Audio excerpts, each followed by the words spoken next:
എല്ലാവർക്കും നമസ്കാരം. ഞാൻ ശില്പ.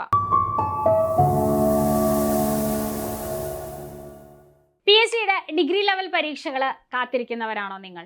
അങ്ങനെയുള്ളവര് ഇപ്പോൾ സെക്രട്ടേറിയറ്റ് അസിസ്റ്റന്റ് പോലെയുള്ള പരീക്ഷകളുടെ പ്രിലിംസ് ഒക്കെ എഴുതി കാത്തിരിക്കുകയായിരിക്കും അല്ലേ? അപ്പോൾ ഇനി വരാനിരിക്കുന്ന ഡിഗ്രി ലെവൽ പരീക്ഷകൾ ഏതാണ്? അങ്ങനെ ചിന്തിക്കുന്നവരുണ്ടാവും. അങ്ങനെ വരാനിരിക്കുന്ന ഏറ്റവും പ്രധാനപ്പെട്ട ഡിഗ്രി ലെവൽ പരീക്ഷയാണ് യൂണിവേഴ്സിറ്റി അസിസ്റ്റന്റ്.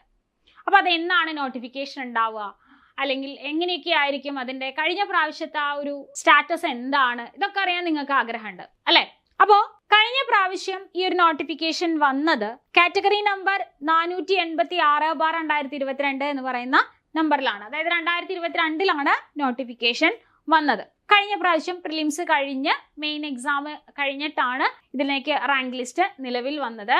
അപ്പോൾ അസിസ്റ്റന്റ് പോസ്റ്റിലേക്കാണ് സ്കെയിൽ ഓഫ് പേ കഴിഞ്ഞ പ്രാവശ്യം വന്നപ്പോൾ 39,300 മുതൽ 83,000 വരെയാണ് സ്കെയിൽ ഓഫ് പേ വന്നത്.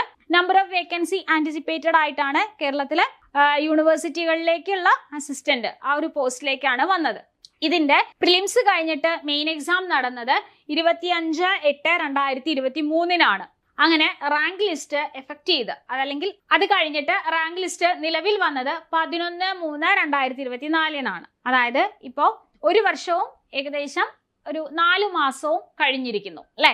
റാങ്ക് ലിസ്റ്റ് നിലവിൽ വന്നിട്ട് ഒരു 16 മാസത്തോളമായി. അപ്പൊ ഇനിയുണ്ട് ഏകദേശം ഒരു 1.5 കൊല്ലത്തിലധികം റാങ്ക് ലിസ്റ്റിന് കാലാവധിയുണ്ട്. അപ്പൊ ഈ വർഷം അവസാനം വിളിക്കാനിരിക്കുന്ന ഏറ്റവും നല്ലൊരു എക്സാം ആണ് യൂണിവേഴ്സിറ്റി അസിസ്റ്റന്റ്. ഡിഗ്രി ലെവൽ പരീക്ഷകൾ കാത്തിരിക്കുന്നവർക്കായിട്ടുള്ള ഏറ്റവും നല്ലൊരു എക്സാം ആണ് യൂണിവേഴ്സിറ്റി അസിസ്റ്റന്റ് എന്ന് പറയുന്നത്.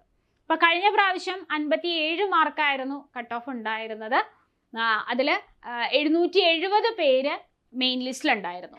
2022 ഈ ഒരു നോട്ടിഫിക്കേഷനിൽ റാങ്ക് ലിസ്റ്റ് നിലവിൽ വന്നപ്പോൾ 57 മാർക്കുള്ളവർക്കായിരുന്നു റാങ്ക് ലിസ്റ്റിൽ ഉൾപ്പെടാൻ പറ്റിയത്. അതായത് കട്ട് ഓഫ് 57 മാർക്കായിരുന്നു.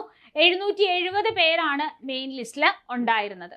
അപ്പോൾ ഇവിടെ ഇപ്പോൾ ഒരു 16 മാസത്തോളമായി അല്ലേ റാങ്ക് ലിസ്റ്റ് നിലവിൽ വന്നിട്ട്. അപ്പോൾ നിലവിൽ വന്ന റാങ്ക് ലിസ്റ്റിൽ ഏകദേശം എത്ര പേർക്കാണ്? 257 പേർക്കാണ് ടോട്ടലായിട്ട് അഡ്വൈസ് പോയിരിക്കുന്നത്.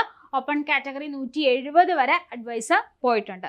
അപ്പൊ അത്യാവശ്യം ഒരു 10-16 മാസത്തോളം 257ഓളം അഡ്വൈസ് ആണ് പോയിരിക്കുന്നത്. അത്യാവശ്യം നിയമനം നടക്കുന്ന ഒരു പോസ്റ്റ് തന്നെയാണ്. അപ്പോൾ ഇനി ഡിഗ്രി ലെവൽ പരീക്ഷകൾ കാത്തിരിക്കുന്നവരാണ്. ഇപ്പൊ കഴിഞ്ഞ സെക്രട്ടേറിയറ്റ് അസിസ്റ്റന്റിന്റെ പ്രിലിംസ് ഒന്നും കൃത്യമായിട്ട് പഠിക്കാൻ പറ്റിയില്ല, അല്ലെങ്കിൽ വളരെ അവസാന നിമിഷത്തിലാണ് തയ്യാറെടുപ്പുകൾ തുടങ്ങിയത്. അപ്പോൾ അങ്ങനെയുള്ളവർക്കൊക്കെ ആയിട്ട് ഇനി നിങ്ങൾക്ക് ഇപ്പോഴേ തയ്യാറെടുത്താൽ ട്രാക്ക് ചെയ്യാൻ പറ്റുന്ന അടുത്തൊരു എക്സാം ആണ് യൂണിവേഴ്സിറ്റി അസിസ്റ്റന്റ്. നല്ലൊരു പോസ്റ്റാണ്, അത്യാവശ്യം നല്ല സ്കെയിൽ ഓഫ് പേ ഒക്കെ വരുന്ന ഒരു പോസ്റ്റ് തന്നെയാണ്. ഇനി ഈ ഒരു യൂണിവേഴ്സിറ്റി അസിസ്റ്റന്റ് പരീക്ഷയ്ക്ക് തയ്യാറെടുക്കുന്നവര് പ്രിലിംസും ഉണ്ടായിരിക്കും, മെയിൻ എക്സാമും ഉണ്ടായിരിക്കും. കഴിഞ്ഞ സെക്രട്ടേറിയറ്റ് അസിസ്റ്റന്റ് പരീക്ഷയ്ക്ക് ഉണ്ടായിരുന്ന പോലെ തന്നെ പ്രിലിംസ് കഴിഞ്ഞ് മെയിൻ എക്സാം കഴിഞ്ഞ് തന്നെയായിരിക്കും ഈ ഒരു പരീക്ഷയും ഉണ്ടാവുക. അപ്പൊ സിലബസിൽ മാറ്റം ഉണ്ടാവുമോ എന്നുള്ളതാണ് എല്ലാവരുടെയും ആശങ്ക. കാരണം സെക്രട്ടേറിയറ്റ് അസിസ്റ്റന്റ് പരീക്ഷയ്ക്ക് വളരെ വലിയൊരു മാറ്റം തന്നെയായിരുന്നു ഉണ്ടായിരുന്നത് അല്ലെ? അപ്പൊ അതുപോലെ നമ്മൾ വലിയൊരു മാറ്റം പ്രതീക്ഷിക്കുന്നില്ലെങ്കിലും സിലബസിൽ അത്യാവശ്യം മാറ്റങ്ങൾ ഉണ്ടാകാൻ സാധ്യതയുണ്ട്. അപ്പോൾ എന്നാലും പ്രിലിംസ് പരീക്ഷ ഏകദേശം സെയിം തന്നെയല്ലേ? അപ്പൊ ഇപ്പൊ എന്ത് ചെയ്യണം? കൃത്യമായിട്ട് പ്രിലിംസ് പരീക്ഷ ക്രാക്ക് ചെയ്യാനുള്ള കാര്യങ്ങൾ, അതായത് സിലബസ് അനുസരിച്ചുള്ള പഠനം ജസ്റ്റ് സ്റ്റാർട്ട് ചെയ്യാം. നമുക്ക് സ്റ്റാർട്ട് ചെയ്ത് കഴിഞ്ഞാൽ നോട്ടിഫിക്കേഷൻ വരുന്നതോടുകൂടി മാറ്റങ്ങളെല്ലാം തന്നെ PSC പറയും. കാരണം കഴിഞ്ഞ സെക്രട്ടേറിയറ്റ് അസിസ്റ്റന്റ് പരീക്ഷയ്ക്കും അങ്ങനെ തന്നെയായിരുന്നു. കൃത്യമായിട്ട് സിലബസും അതുപോലെ തന്നെ എങ്ങനെയാണ് ഓരോ എക്സാമിന്റെ പാറ്റേണും എങ്ങനെയുള്ള കാര്യങ്ങളെല്ലാം തന്നെ കൃത്യമായിട്ട് PSC നമ്മളോട് പറഞ്ഞിരുന്നു അല്ലെ?